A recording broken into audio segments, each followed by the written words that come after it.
고위공직자범죄수사처 공수처가 오랜 진통 끝에 어제 공식 출범했습니다. 1996년이었죠. 15대 국회에서 부패방지법이 발의되면서 논의가 시작됐는데 25년 만에 공수처가 설치됐습니다.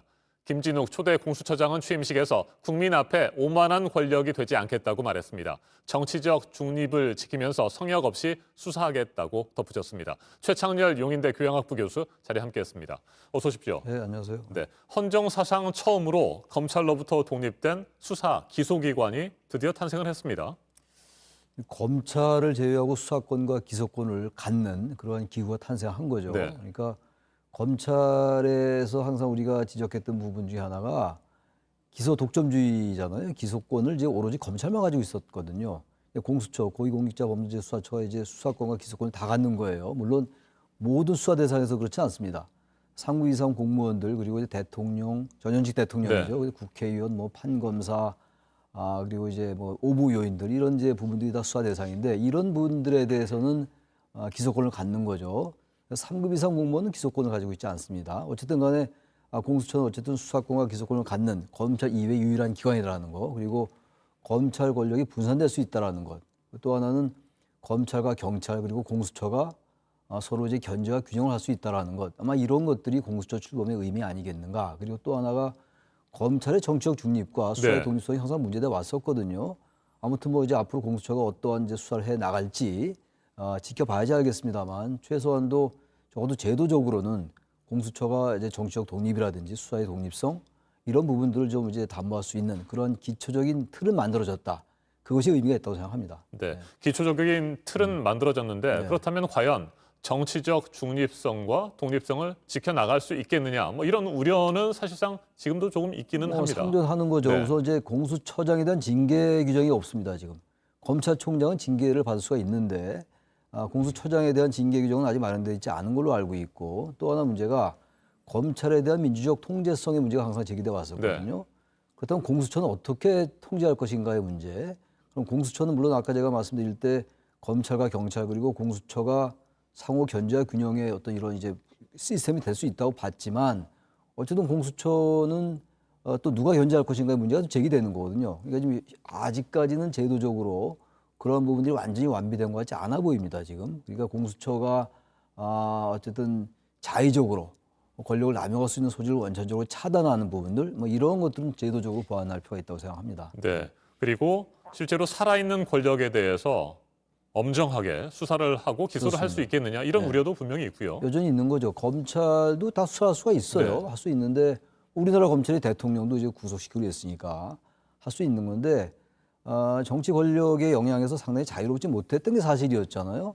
그러니까 지금 말씀처럼 살아있는 권력에 대해서는 항상 약했고 지나간 권력에 대해서 칼을 들이대고 이랬단 말이죠.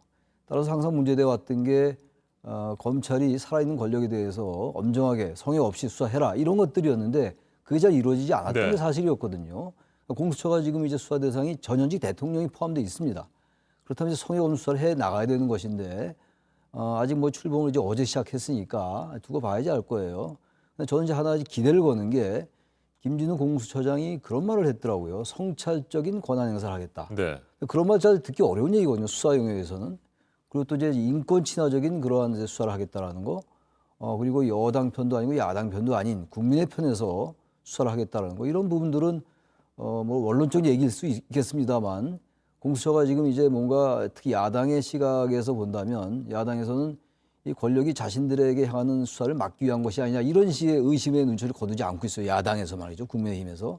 그런 것들을 부식시키기 위해서라도 김진우 공수처장의 말대로 성역 없이 수사하고 그리고 이제 성찰적으로 권한 행사한다면 그러한 의심은 상당 부분 부식하지 않을까 생각합니다. 네, 김진욱 차장이 다음 주에 차장 후보를 복수 추천한다고 합니다. 예. 누구를 추천하는지 이것도 굉장히 중요하고 지켜봐야 할 부분인 것 같습니다. 중립성을 지킬 수 있느냐, 뭐 이 부분에 대한 평가가 가능하지 않겠습니까? 그렇게 생각합니다. 김진욱 처장에 대해서 조금 이제 일각에서 우려하는 게 수사 경험이 좀 이제 적다라는 거거든요. 그렇다면 차장이 이제 그 부분을 보완해야 되는데 그 차장이 너무 지나치게 정치적으로 편향된다든지 정치권과 너무 연루되어 있는 인사가 된다면 또 야당의 비판이 굉장히 강할 거란 말이죠. 그래서 차장을 누구를 하느냐, 공수처 차장을 굉장히 중요할 것 같아요. 그러니까 처장이 이제 2명을 복수를 추천하겠다. 재청을. 그러면 이제 대통령이 임명하는 거니까. 그러니까 차장이 어떤 인사가 되느냐가 중요할 것 같은데 그래서 검찰 인사가 될 가능성이 높다고 합니다. 왜냐하면 네. 지금 이제 김진욱 처장이 판사 출신이기 때문에 수사 경험을 보완하기 위해서 검찰 출신을 한다고 합니다만 또 반대로 비검찰 출신이 될 수 있어요. 그럼 뭐 이제 역시 김진욱 처장의 판단에 맡겨봐야 되겠죠. 어쨌든 처장이 누가 되느냐가 공수처 수사의 어떤 방향타를 가늠할 수 있는 중요한 시험대가 될 것 같기도 합니다. 네.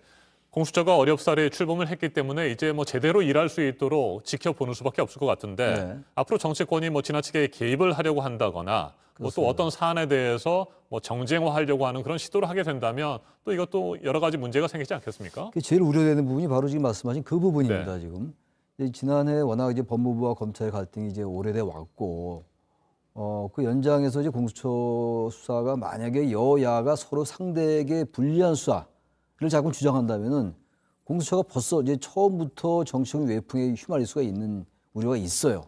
그러니까 어쨌든 여당, 야당도 지금 몇 개의 수사들이 거론되는 게 있거든요. 그런 부분들 지나치게 강조하면 처음부터 여야 정치권이 공수처에 개입하는 게 되는 겁니다. 네. 그러니까 적어도 처음에, 뭐 나중에도 마찬가지긴 합니다만 여당, 야당이 말이죠. 이 공수처 수사에 개입하는 것처럼 보일 수 있는 것들, 그런 부분들에 대한 언행이라든지 발언, 이런 것들은 자제를 해야 될 것 같아요. 그렇지 않으면 자꾸 여당은 야당이 불리한 수사, 야당은 또 여당이 불리한 수사를 하라고 계속 강요하게 된다면은 처음부터 자신들이 정치적 중립을 강조해 놓고 여야 정치권이 결국은 공수처 또 정치권의 한 복판으로 끌고 들어오는 결과가 되기 때문에 우선 제일 중요한 게 공수처의 정치적 중립입니다만 그것을 담보하기 위해서라도 여야 정치권들이 자제할 필요가 있다고 생각합니다. 네. 그동안에도 그랬고요. 역시 지금도 가장 큰 관심은 과연 공수처의 1호 수사 대상이 누가 될 것이냐 하는 점입니다. 네. 그동안에 뭐 윤석열 검찰총장이 1호 수사 대상이 될 것이다 뭐 이런 얘기도 나왔었는데 뭐 그런 가능성은 어떻게 보십니까? 글쎄 뭐 그 가능성을 완전히 배제할 수는 없을 것 같긴 네. 합니다만 만약에 윤석열 검찰총장을 공수처 수사의 1호로 이제 지목하게 된다면 저는 처음부터 공수처가 정치적 중립성 논란에 휘말릴 수 있을 가능성이 있다고 봅니다.